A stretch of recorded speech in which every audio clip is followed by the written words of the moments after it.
Hi friends, good morning. இன்றைக்கி morning breakfast வந்து உருளைக்கிழங்கு வெந்து அதை துருவி அதில் வந்து சில்லி ஃப்ளேக்ஸு, பச்சை மிளகா ஃபைனாக கட் பண்ணி போட்டு அதுக்கப்புறம் அதில் வந்து உப்பு, ஜீரகம் எல்லாம் போட்டு பிசைஞ்சு அதை சப்பாத்தி மாதிரி இட்டு அதை சாப்பிட்டா ரொம்ப நல்லாயிருக்கும். நீங்களும் பண்ணி பார்த்து டேஸ்ட் எப்படி இருக்குன்னு சொல்லுங்கள். ரொம்ப நல்லாயிருக்கும். கீரை மசியல் இன்றைக்கி தேங்காய் அரைச்ச குழம்பு பண்ணியிருக்கிறதுனால கீரை மசியல். தேங்காய் அரைச்ச குழம்பு எப்படி பண்ணணுன்னா, துவரம்பருப்பு, அப்புறம் ரெட் சில்லி, அதுக்கப்புறம் கொஞ்சோண்டு உளுந்து, கொஞ்சோண்டு வெந்தயம், எள்ளு எல்லாம் வறுத்துட்டு தேங்காய் வச்சு அரைச்சி நம்ம வந்து வெண்டைக்காய், கத்திரிக்காய், முருங்கைக்காய், பூசணிக்காய் எந்த காய் வேணால் போட்டுக்கலாம். நான் இன்றைக்கி வெண்டைக்காய் முருங்கைக்காயும் போட்டிருக்கேன். அதை வச்சு இந்த தேங்காய் அரைச்ச குழம்பு ரொம்ப நல்லா இருக்கும்.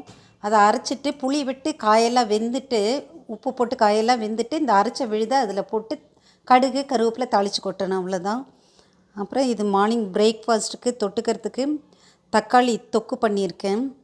நல்லெண்ணெயில் கடுகு தாளித்து பெருங்காயம் போட்டு தக்காளியை வதக்கி பச்சை மிளகாயும் போட்டு வதக்கிட்டு அவ்வளோதான், உப்பு போட்டு சாப்பிட்ணும்.